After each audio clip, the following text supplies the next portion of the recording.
Welcome everybody. So we'll get started here in a second. So in the meantime, if you guys want to sign into the chat, name, organization, or who you represent, and then your contact info.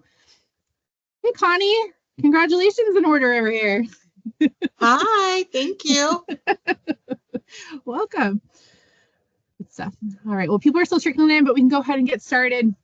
So just want to welcome everybody to our first employment subcommittee meeting of the year. Excited you guys are all here. For those that are new, we have two quarterly subcommittees that focus on different topics. So we have our youth reentry subcommittee and we have our employment subcommittee, which is this group, where we share ideas, topics, network, etc. around reentry employment challenges going on. We have our amazing partner Working Wardrobes, who will go, we'll do introductions here in a minute too. Real quick, for those that are not familiar with H.I.R.E, we are a nonprofit organization here in Orange County. We work with individuals who are formerly incarcerated, and we have two kind of sides to our house. One side is community building, where we work with other service providers, put on these kind of meetings to help bridge gaps within the community for the people that we're serving. And then we have our direct service side, where we help individuals get into quality employment, and we provide full wraparound services, mental health, skills training, all that fun stuff as well. So excited for you guys to join us. And also doubly excited that, for those that don't know me either, I'm Megan Medlin. I'm the founder and CEO of H.I.R.E, but we are expanding over here at H.I.R.E. And so I will not be leading these meetings anymore. I get to pass the torch. I will still probably be in meetings periodically, but Samantha Harris, Sam, is our director of programs here at H.I.R.E. And then Bianca, who's been our partner with Working Words for a while, will continue taking the lead on it. So we're excited you guys are here. Welcome you guys to partake in the conversation. We'll start out with introductions. If you guys, right now, if you could introduce yourself and what organization you're with, we'll have time for announcements at the end. So if you guys have any announcements, recruitments, events coming up, we can share that at the end. But I will turn it over to Sam. Hello, everybody. Thank you so much for joining us and making the switch over to Teams. I am trying to navigate the chat and everything and letting people in. So if you need anything, you can pop it in there. But just want to welcome you all, and I will just go around and have everybody do an intro, and then I'll introduce our speakers at the end. So Irvin, can you go ahead and start yours?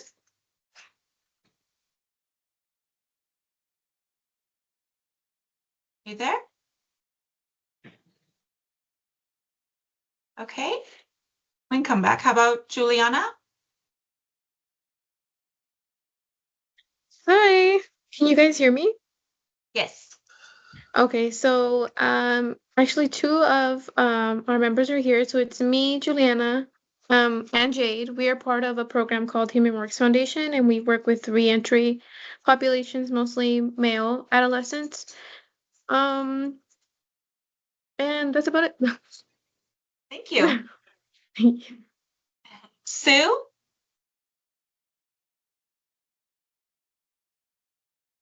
Can you hear me? Yes. Yes. Hi, this is Sue Abraham with Health Right 360. I'm the Employment Development Liaison. We are the STOP program, Area 6, San Diego, Orange County, and Imperial. Thank you. Ryan? Hi, everybody. My name is Ryan Story. I work with H.I.R.E as the MSW intern, so I fulfill most of the case management roles, working directly with clients. So yeah. Nicole? Hi there, good afternoon. My name is Nicole Woodworth, and I am the Business Development Manager at H.I.R.E. And so my role interfaces directly with our employer partners and our clients, and getting our clients set up for success for job interviews and job opportunities, and also working with our employer partners. So it's great to be here today. Thank you. Bianca?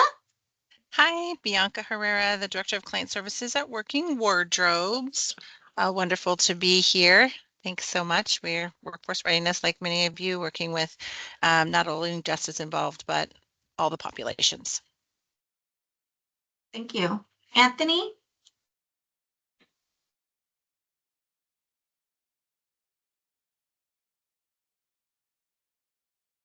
No? Okay. Who's next? Where did I leave off? Sorry, I'm trying to make sure. I can speak Perfect, up. thank you. I'm Marley Chen, and I'm with the State Council on Developmental Disabilities. And the intersection that we have is some people, after they have gotten a diagnosis of a disability while in incarceration, that they have that double lift of finding work, but also finding support for their developmental disabilities. So I'm here to help make sure that that is that's the gap that's filled. Great, thank you. Sorry, I'm trying to multitask and this is new for me. We did Jade. Did I miss Jade? Hi, I'm actually here with Juliana with Human That's Rights right, Foundation. that's right. Sorry, thank you. Connie. Hi, I'm Connie Schonert. I am the director of our new reentry division with probation. That doesn't actually start until February 21st. So currently I'm the director over adult field services and probation, which is where reentry is kind of housed right now. Great, thank you. Is it Cosme? Yes, thank you. My name is Cosme Sandoval. I'm the Director of Business Development and Community Engagement at Chrysalis. And we help everybody that comes through our door, 70% of whom are system impacted individuals. And again, workforce development, like many of you here. Thank you. Thank you. Denise? Hi, yes, I'm here with Cosme, also with Chrysalis. I'm the Business Development and Community Engagement Coordinator, overseeing offices in Orange County and the Inland Empire. And as Cosme stated, we are an employment preparation program. Thank you. Kimberly?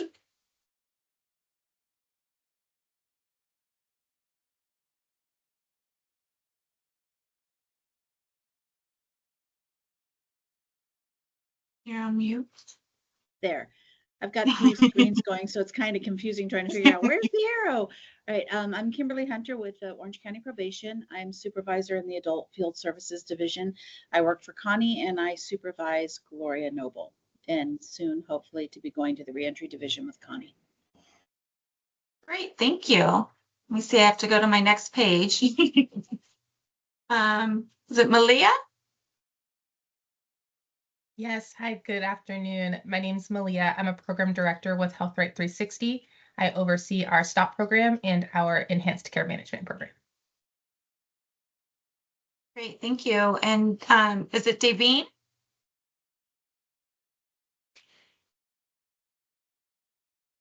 Davian. Davian. Yes, sorry. I've heard much worse, so don't worry about it. My name is Davian. I'm a lead care manager with the ECM program as well. I work underneath Hansuk and Malia. Great. And then I know, Hansuk, you were going to maybe speak a little bit later, but did you want to go ahead and introduce yourself too? Sure. Hi, everyone. My name is Hansuk Schaefer, and I'm the supervisor for the Enhanced Care Management Program out of Orange County. Great. Thank you. Before we move on to our speaker, did I miss anybody? I know there was a few that didn't hop on in the beginning. Everyone's moved on my screen now, so I can't tell who I've missed. No? Okay, well, again, thank you all for joining us. Today, we wanted to invite some speakers to assist us with providing some information on all of us that work with clients with 290 convictions. So our first speaker is going to be Gloria Noble with probation. Hello, everyone. My name is Gloria Noble. I'm a probation officer here in Orange County. I do reentry services, but I'm going to assist you today with giving out some information about Penal Code 290 registrants. There was some questions that Samantha emailed, so I have that general information. Disclaimer, I'm not a PC 290 probation officer, so some of the questions I may have to get back to you guys. But let me start with a brief explanation of what PC 290 entails, the nature of the convictions and the registrant requirements. Sex convictions in the state of California are awarded to a Penal Code Registrant 290, PC 290s. PC 290s consist of child pornography, molestation, sex assault, rape, incest. In addition, there are many crimes associated with PC 314, which are multi-levels of indecent exposure in the community. Lastly, some cases are put out as PC 273A, which is a form of child abuse. In PC 290 registrants, they have 3 levels of reporting that are decided by the judge. So tier 1 is a lifetime registrant, tier 2 is 20 years of registration, and tier 3 is 10 years of registration. Registration requirements are annual in the area whomever a jurisdiction plus or minus 5 days of the person's birthday. If the person is suffering from transiency or homelessness, they must register every 30 days in the city where they are residing. The next area they wanted me to highlight was how convictions impact employment opportunity and challenges they may face.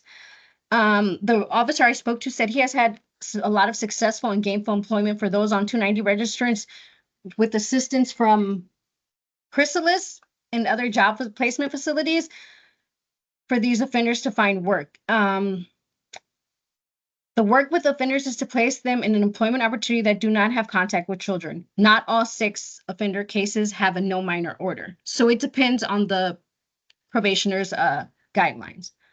How convictions impact employment opportunities and challenges, that's the no, like unless they have the no minor sex, the sex cases with no minor orders, then they can, kind of like have more opportunities for jobs. The role of probation or parole or social services in helping the client to connect them with supportive services are sex offender cases have a mandatory minimum of 1 year of sex offender treatment programs where the client must meet with the therapist at minimum of 90 minutes once a week for at least 1 hour. During the courses of sex offender treatment programming, the offender may not consume alcohol, smoke marijuana, or consume any illegal substances. There are many sex terms such as they may not consume sexually explicit material, erotica material, utilize sex toys or other items which would be used for sexual stimulation while they are in treatment. How can POs and CBOs employers work together to assist clients for 290 convictions? Job placement, housing, and drug treatment are 3 topics that are difficult to work with for our registrant sex offender population who are 290 registrants. There are no residential drug treatment options in Orange County as well as local counties or residential treatment programs for sex offenders with registrations. PC 290 registrants may attend outpatient drug and alcohol counseling as long as there is not a family therapist counseling program on site. There are many sober living and halfway houses that will not accept PC 290 registrants. Noah's House in Stanton and Crossroads in Santa Ana are 2 sober livings that will accept PC 290s. LA County, I believe, has One Stop Shop, I believe it's called, or One Day at a Time. That helps also with housing for registrants. For job placement, Success utilizing the probation department's day reporting center also has been able to help them with those things with getting jobs and getting into school. The next highlighted point that they wanted us to address was consent to share information process. What is needed and when can be shared? For PC 290 registrants, just like all probationers with generic cases, they need to sign a waiver of medical, psychological, and treatment information sharing. Asking for consent is always the best form of permission and an effort to follow policy for HIPAA laws. Do POs need to approve job opportunities present for a client? The probation officer needs to approve the employment. It depends on case by case to ensure there is compliance with the terms and court orders. For example, we can't have a probationer with no minor order working at a McDonald's that has a play gym for children. The last one they wanted me to talk about was what types of jobs are generally permissible for POs to approve, specifically ones for them to share. If the client does not want to share information regarding their case and AMAX in terms of condition, the referring agency coordinate with the assigned probation officer who is the case agent for supervision and ensure the referrals for employment opportunities, housing or therapies would be in agreement and alignment with the court orders. That's a way where you can, they won't necessarily be able to tell you, but they could tell you if those align with the terms and conditions that person needs to follow. That was all I have. But if there's any questions that I could answer, I would gladly. Thank you, Gloria. You're welcome. Does anyone have any questions? This is Bianca. If I could just first say thank you very much for agreeing to do this. I know one of our team members reached out to you and said, hey, could you please pull something together and give us your guidance? And so thank you so much for in helping answer some of those questions. A couple of things that stand out for me that I wanted to get some clarity on was not all of the convictions have the minor order or no minor order. Is there like, again, if we have that information, is there a certain number, code, or thing, or is it really case by case? We would have to ask the client, because we do ask the client. Right. That's what the probation officer gave me, like little detailed information. He says it's in order to not, because sometimes we understand they don't want to share with anyone. So if that was the case, if maybe you can call the probation officer and they can't share exact details, but they could tell you if whether that employment would be permissible or not for them. So then, and this is maybe an open for the group, is a couple of the challenges we've experienced is that someone might apply for a job and then maybe get an offer. And at that time are realizing that, oh, I need to get this cleared and it's not a right fit. So that we can help identify those opportunities in advance. Are we hearing, or am I hearing that it's recommended for them to get approval before they even apply so that they are ensuring not to kind of go down a path that isn't going to be successful for them at the end? Well, I would assume that they could have communication with their probation officer regarding that. But if they themselves are familiar with their terms and conditions, they should know what they're not allowed to do. Their terms and conditions are provided to them, so they know what, the court has permitted and not permitted. Yeah. Whether they, you know what I mean, whether they act or not on that is something else, but they do have those terms and conditions. Great. I'd also just love to hear from others in the group if their experiences in that sort of issue in particular around the clients being forthcoming about the full picture of their restrictions and any sort of best practices that you've had to identify that.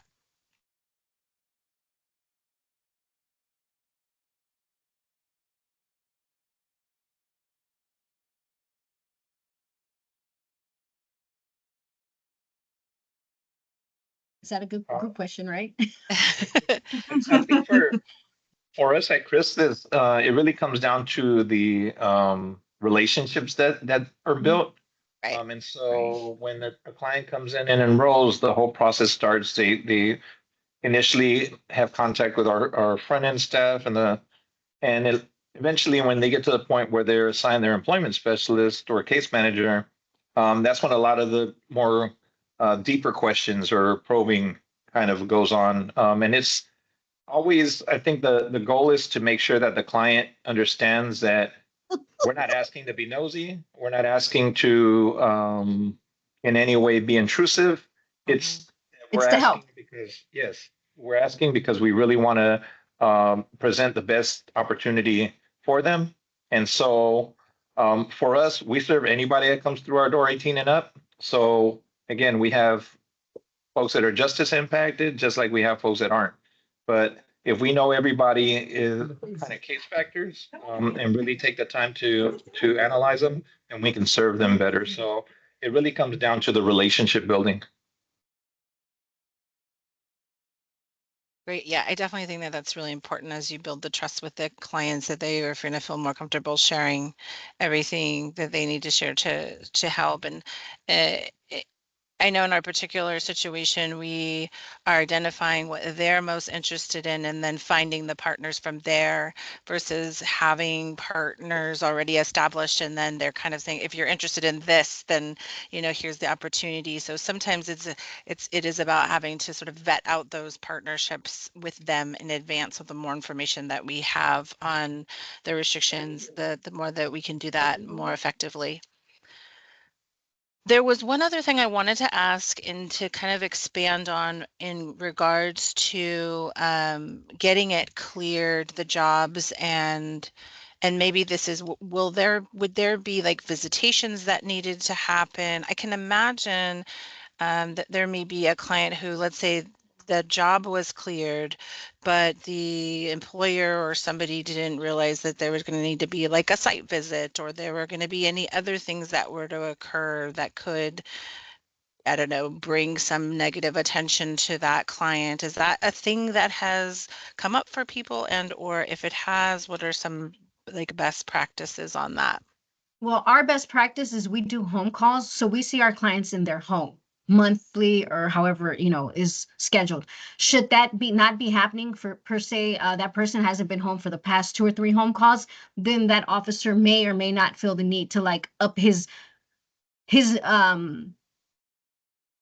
maybe visit the job just to make sure that the employer, that the client is still like not trying to be out to warrant or whatnot, because that's what we're really trying to avoid. Putting out a warrant for them and having them, that would mean they're not reporting, because from my understanding, most officers just do home calls. We, for the most part, try not to go to anyone's employment and whatnot. We do not want to go to someone's employment. Right. There's a reason if the officer went to the job, usually. That's like I said, we're trying to avoid a warrant. We're trying to catch up to them before, they haven't been reporting, trying to find out what's going on. But for them to just go to the job, we usually do home calls. We have to check their residence, not really where they're working. Great, thank you. You're welcome. No, I saw a hand up. I don't have a question. I kind of just want to expand. I can only really speak on the experience of clients I've worked with that fall under this category.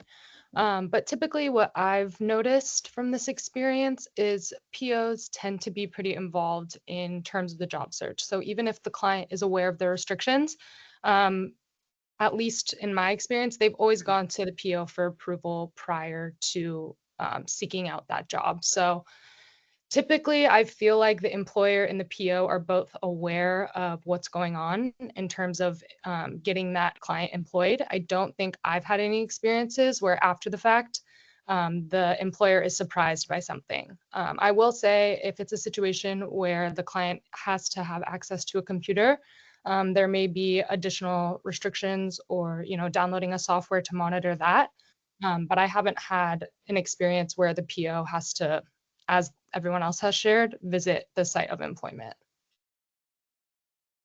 Great.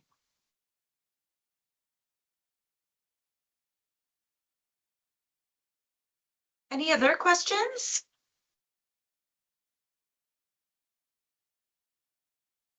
And then I think we had somebody else join that potentially might have more info to share as well, but now I'm trying to go through. Sorry, I think it was, oh, maybe not. But I know on Hansuk, you had some experience working with these clients as well, and you wanted to share some information too. Yeah, thank you. We've run I can't even talk today, sorry guys. ECM program out of Orange County, which is the Enhanced Care Management Program, which is considered whole person care. And so the population that we focus on only is the justice impacted population. So right now we work with a large number of individuals who are on parole. We work with a few probationers. We haven't really expanded too much with working with probation, but we would love to start working with individuals on probation. So what we mainly do, it's kind of like a souped up word for case management, right, Malia? So we are able to, let me back up a little bit. So we are contracted with CalOptima, and so all the services that we work with them on is provided through their insurance, right? And so we're looking at being able to identify all of their problem areas and be the person to be able to link them to any type of resources or medical treatment, whether it's a residential program, mental health, employment. We are that person that walks with them side by side for about a year. And Malia also oversees another program, which is the STOP program, which primarily works with parolees only. So throughout it's not San Bernardino County, Orange County. So Malia, you want to tell them about that? Yeah, just to add on, so we serve individuals on parole supervision, mainly in their first year of release, but it can be throughout their release. And we do have a large population of PC 290s in our STOP programs. We are lucky enough to have a couple of housing providers and even expanding that right now. So we are providing a lot of services to them, and employment is always one of the biggest challenges. So we're happy to be here to learn some more resources. Absolutely. So I did want to say that there is a residential program that's ran by H.I.R.E 360 that allows 290 registrants to be in treatment. So they have withdrawal management and also 3.2 level of care, 3.2, 3.5 level of care, and that's at the Be Well out of Orange, the Be Well Center. How would we refer people to that program if we did have somebody for that? So there's two ways. So the first way, let's just say that they don't have an immediate, not immediate, but they are not a current opiate user or an IV user. You would have to go through the ART team. So the ART team would do the assessment with them and then place them over there because they pretty much know there's not that many residential programs that do take sex offenders. So if they are a current opiate user or they have a history of IV, then you can contact, her name is Lisa, and I can give you guys the information, and they can pretty much get them in right away if they have beds available. And they do accept males and females.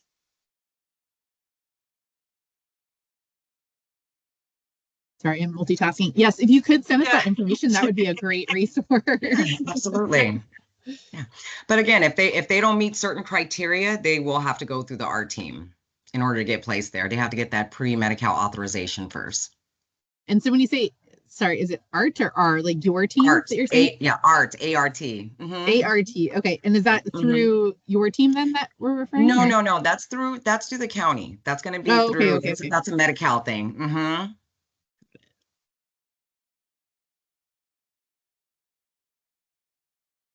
Thank you. Yes, I'm trying to take notes too, and then look at the screen and all of that.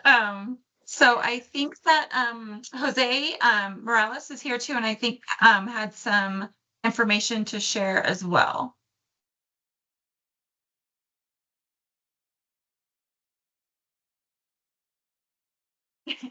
Oh no, you're on mute. Sorry. Yeah, we're all in the same room.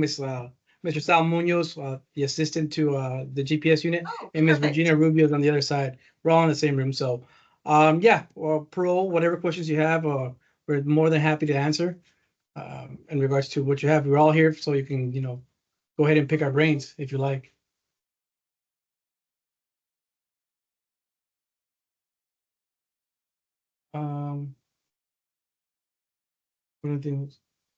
Bianca. What is it? Is there anything you guys want to know, or? Sorry, we got to the meeting late.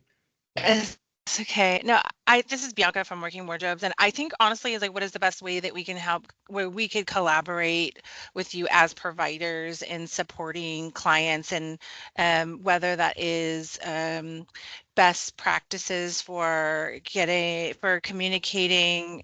We were earlier talking about clients and building that relationship for them to share their offenses so that we can work the best, most efficiently with them. But also if there are other things like getting approval for using the computer as we are job searching, as that is like a primary way of them having to access accessing the internet. If that is, I think what are some other ways as far as like job restrictions or job placements that you've seen successful that can help in some of the cases that you've seen? What are some restrictions that you see that are commonalities that we can be aware of? I think that's kind of any of that kind of stuff would be, I know, helpful for us, but maybe for the rest of the group. So, we'll say with the computer access, obviously that's a common thing that goes with all sex offenders. But every case is different. Not everybody has a condition not to access the internet. It just depends on a case-by-case basis on that. Communication with the parole agent that implements those conditions and the supervisor approves them. Yourself as a resource trying to get that information, that we're more than glad to share that information with you guys in regards to if he has any restrictions. But overall, success stories, there's quite a few. Obviously, we already know the setbacks when you're a sex offender. It's pretty harsh in the community. Everybody looks at it pretty bad. And as being an agent, we know we got to oversee that. Successful stories. We have a gentleman right now. He works for editing Netflix movies, stuff like that. That's the most recent one. We have individual that works for Caltrans. What else? Caltrans, various, government agencies. Yeah, there's just a wide variety of employment that, a lot of our clientele have been able to obtain. So, like he said, each case is different, and we review each case on a different, as far as their conditions, what they can and can't do. So everyone has opportunity to work, and we try to accommodate as much as possible to assist them in that way. So I mean, we allowed an individual to drive. He was a truck driver all through the state. Obviously, going to another state's a little bit different, but we do have some restrictions to that. But it is possible. It just depends again on the case by case. Great, thank you.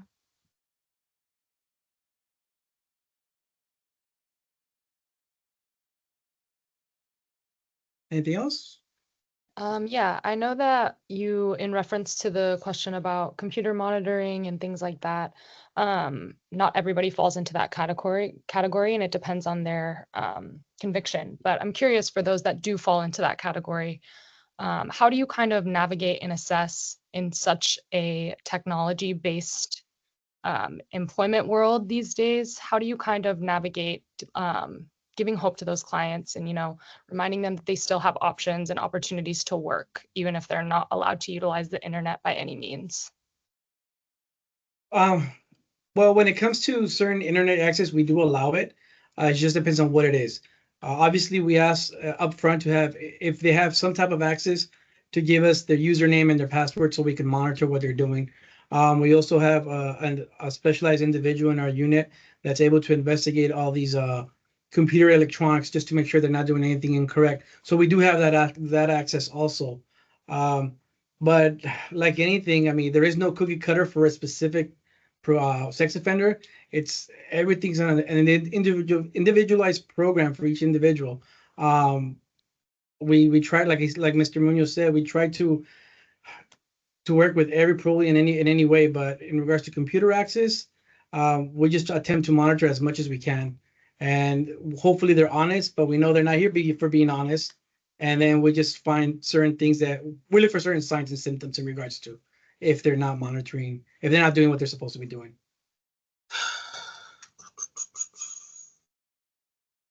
Anything else you have to add to that? no, I mean, I think something that's possible or we're willing to work with is, say, if there is a resource provider or a program that does allow them or provides them with computer access, as long as there's software on the computer that can either monitor or block certain websites, subject matter that that they will not be allowed to access, if it's specific, the computer specifically set up for job search, resume building, you name it, that's something that we'd be allowed to accommodate to them. As long as they don't have a program that deletes the information or anything like that, that's one of the biggest things that we look for. If they have that type of app, then we ensure then that we kind of will stop that access.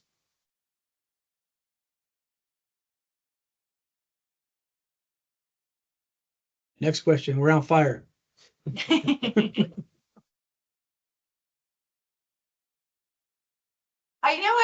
think I just had one clarifying question. I think, Gloria, when you were sharing and you were saying that, each of the clients knows their restrictions. So they should be looking for jobs that stay within those restrictions. But if they should they still, okay, so they're looking for opportunities that stay within those restrictions, and then they get a job offer. Before they accept that offer, should they still be clearing that with their PO before they accept, or are they okay to accept as long as they're staying in those restrictions?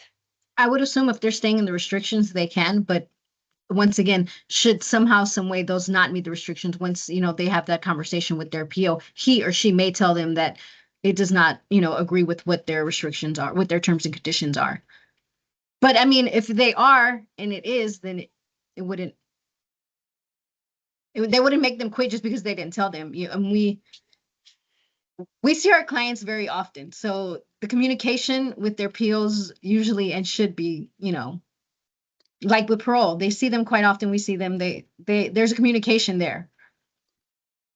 Okay, yeah, I think we just want to make sure we're, when we are working with clients and looking for jobs, like I think we're like, have you cleared it with your PO or whatever? I just want to make sure we're not,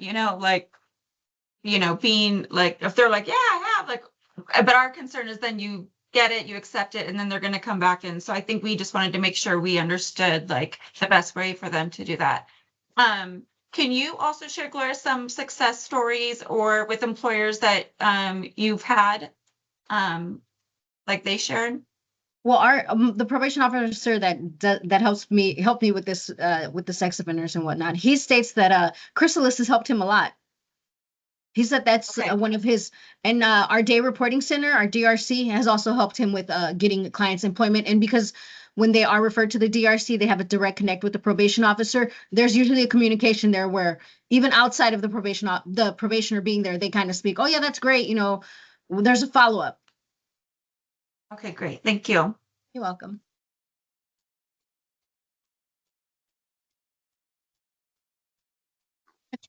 I know this conversation came up for more organizations that are working with people with these types of convictions, right? So H.I.R.E, since inception, that's been a population that we've worked with. So maybe opening up to the rest of the group as well. So if there are other service providers, I know Chrysalis, Health.Right, Working Wardrobes, et cetera, right? All of us are working with this population. To see if you guys have had any successes with talking to employers, or if there's certain industries or maybe any challenges that you guys have that maybe we can talk about or brainstorm about as a group. So I wanted to open up to those of you who are working with clients and seeing how do you navigate these kind of roads with employers.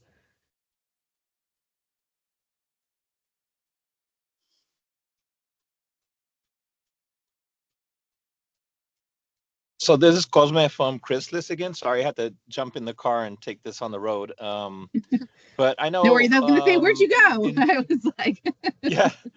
I got a call from my kid's school, so I had to go pick them up.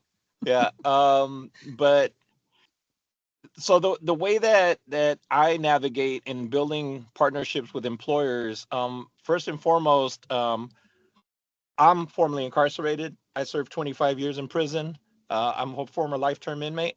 And now I'm in my role as director, one of the directors at Chrysalis. So I'm very passionate about giving back, about finding opportunities for those we serve. And so I personally believe, and this is my personal belief, it's none of the employer's business, actually.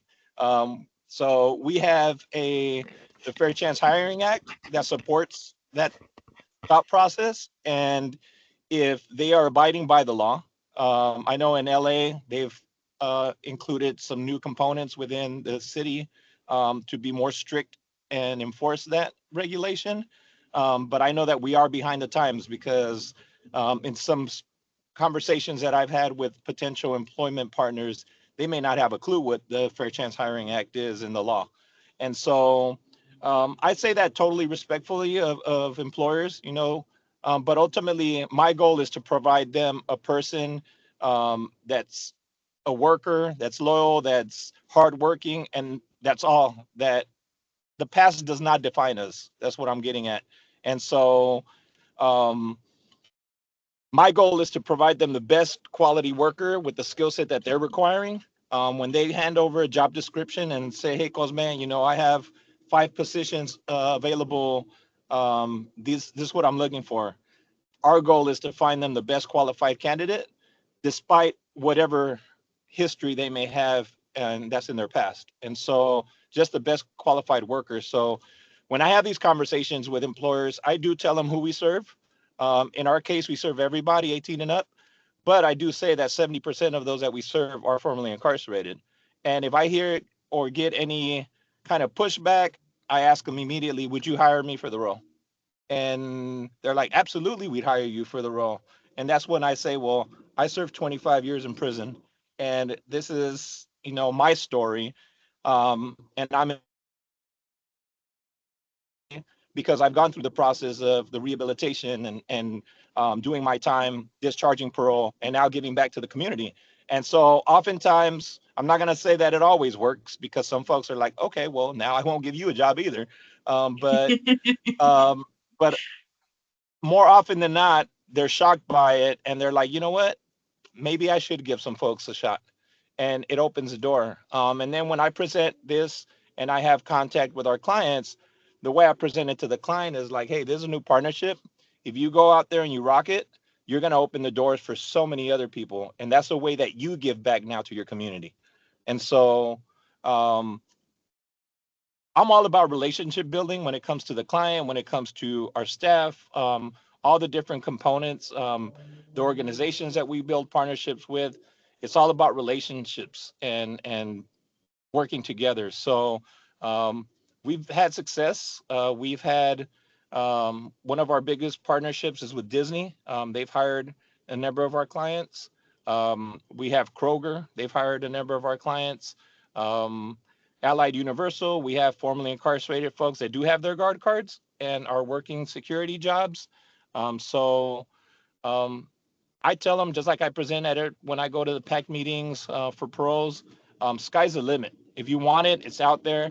I have a former cellmate that is in law school, that got out, went to school. He's in law school now. I have another former friend that we walked the yard together. He's now earned his doctorate. He's Dr. Price. He worked a lot in Orange County. He works for Defy Ventures now. And so sky's the limit.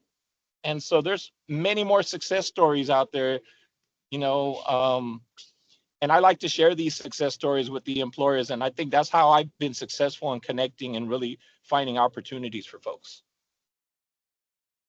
Love it. And thank you for sharing, obviously, your story and then also your success. And I was going to say, I couldn't echo that any better. So I wanted to say, again, I've been in recruitment placement for close to 20 years now, and obviously specialize in reentry as well. And for those that are maybe newer working with people with sex convictions or, those type of clients, to me, same thing when I'm talking to employers, there's no difference, right? And so I know Gloria said this, that the, clients should know their terms and conditions, and that's for any type of background. So when we're placing people, we don't treat them any differently than anybody else. We just find the employment placement that's good for their skills, and then based off of their terms and conditions, make sure they'll be a fit out there.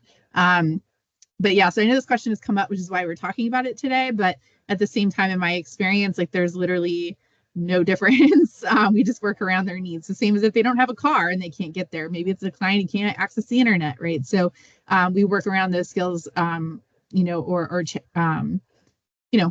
that they have assigned to them to get them the best fit possible so they're successful out there. So I love it, Cosmic. It speaks volumes to your program and why you guys are getting good feedback for placements over there. You guys have a great representatives out in the field. Anybody else service providing that has experiences or kind of maybe how they navigate those waters with employers?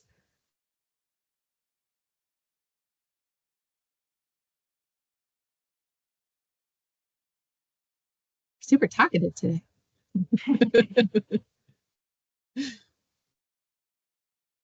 Great. Well, any other questions then for any of our guests? Was there anybody else speaking, Sam? Sorry, I apologize. I didn't know if we had anyone else speaking today. No, that was it. So I kind of threw Sam and Bianca to the wolves today and said, I'm turning this over. Good luck. So anybody else, any questions then for any of our speakers or anyone in general? Then we can also open it up as well. So again, this group does meet quarterly. We will do a chance for announcements and stuff, but to see if there's any other topics, challenges, concerns, or anything else out there that those of you in the field are facing, and maybe we can bring in speakers or have conversations about that at our future meetings as well. Kimberly? Yeah, hi. So I am Director of Peer Support with Peer Voices of Orange County. We served formerly incarcerated justice involved clients, among other mental health, substance use, all of those. And so we're going to attend the Orange County PACT meeting. Is it in Westminster? To get clients. And from what I understand, there's only one of them in Orange County. Is that correct? For PAC meetings? Yes. And actually our Human Works friends on the call, they may be able to talk more about it.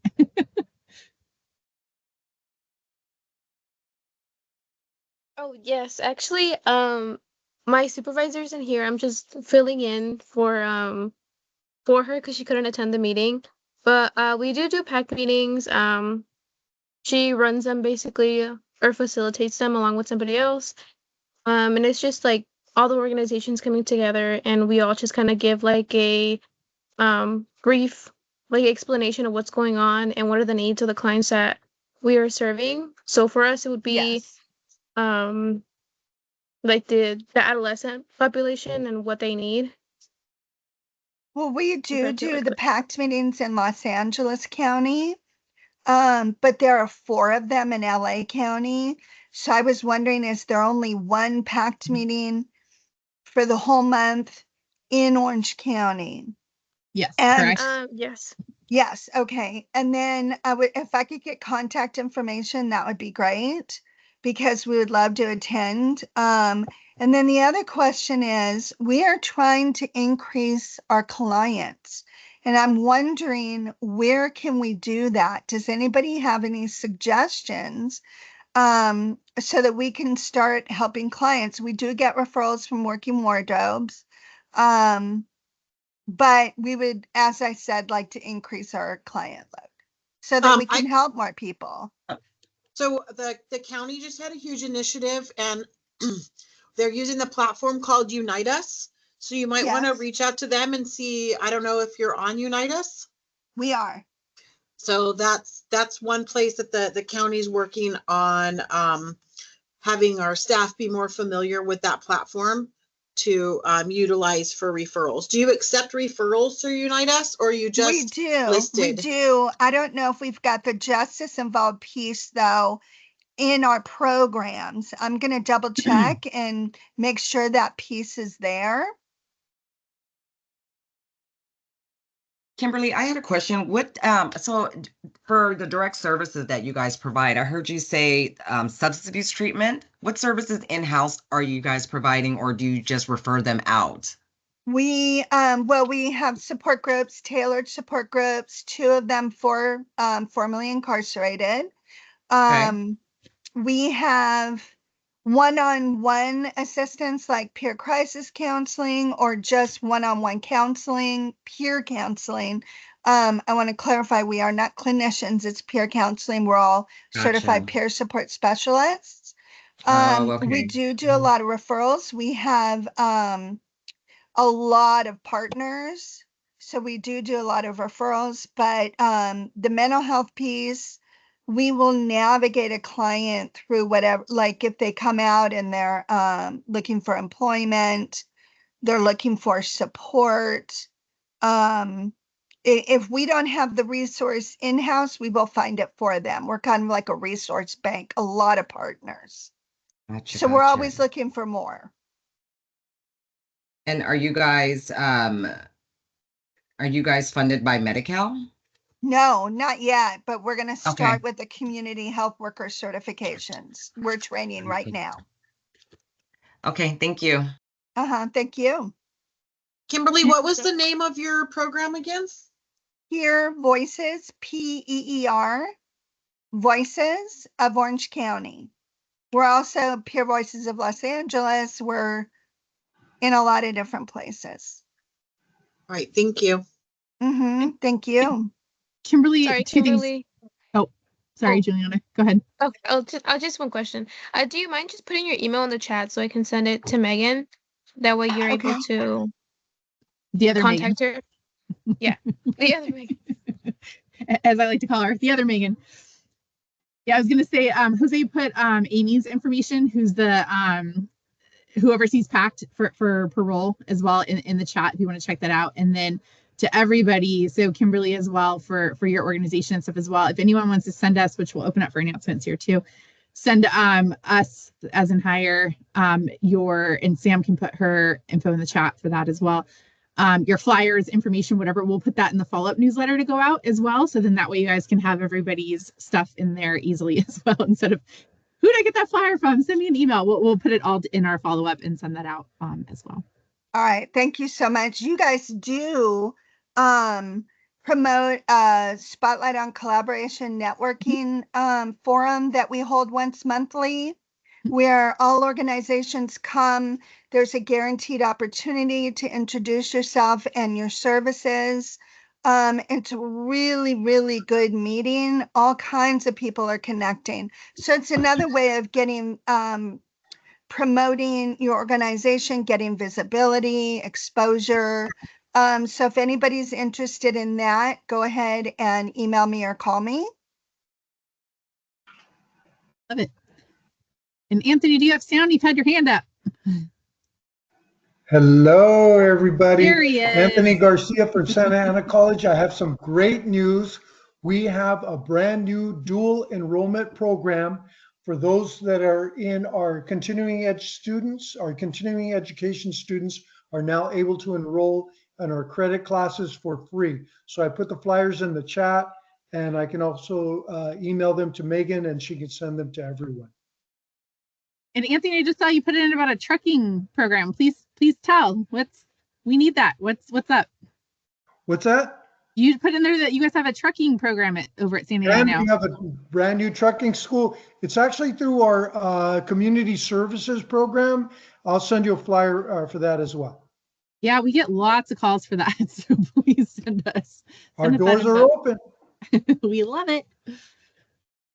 Awesome. Well, yeah, we can open up. So again, same topic. If anybody else has any challenges, needs, ideas for speakers, now's your time. Or you can email it to Sam or Bianca, who are the kind of co-facilitators for this group.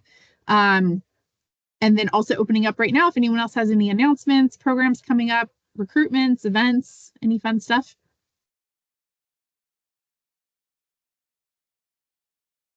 I have something. Yay! I want to throw it out there for people to start thinking about it. So on Friday, we took delivery of 2 community resource vehicles. They're 33-foot RVs that are set up for resources to collaborate in the community.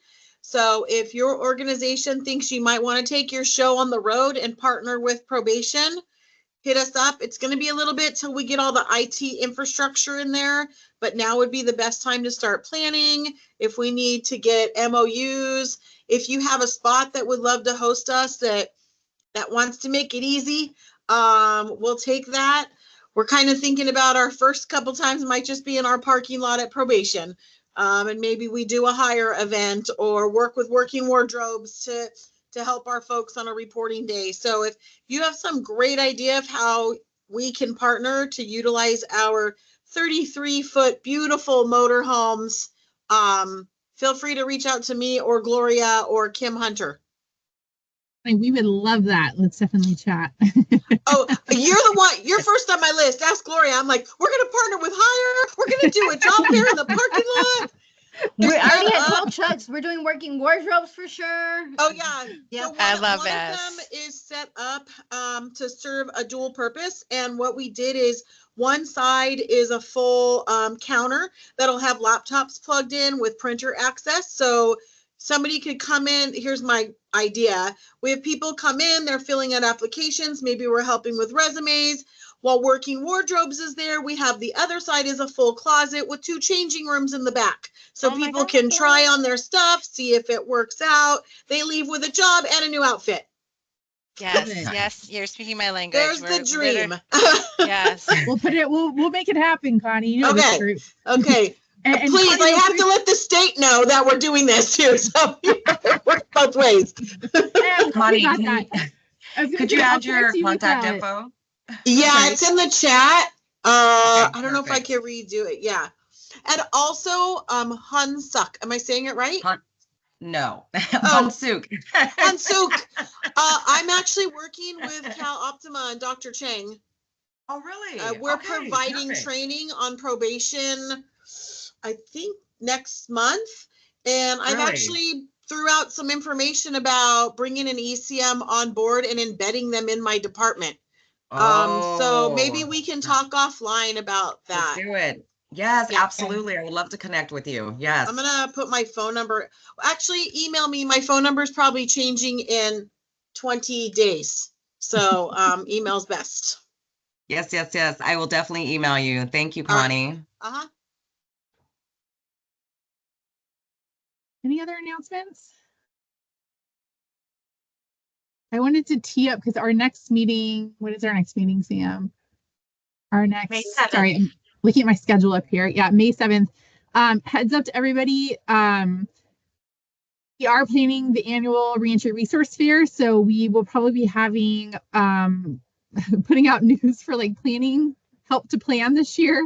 And I do want to preface that with the Honda Center currently under construction, we may not be able to have it at the Honda Center this year. I actually got an email from earlier this morning, so I'm going to follow up and talk with them. So currently working on that and possibly an alternate location if that doesn't work out for us timing wise. But we were planning for May 14th. Sorry, looking at my schedule again, May 14th. So the next employment subcommittee is the week prior. So again, that may align with that as well, but we will be getting out information hopefully soon about the event. And then anyone who wants to help with that, because obviously we're recruiting partners, employers, and then obviously for you guys to spread the word with your networks. Anthony, I'm looking at you. Anthony is our news spreader. But yeah, so if anybody else has any other questions, announcements, or anything?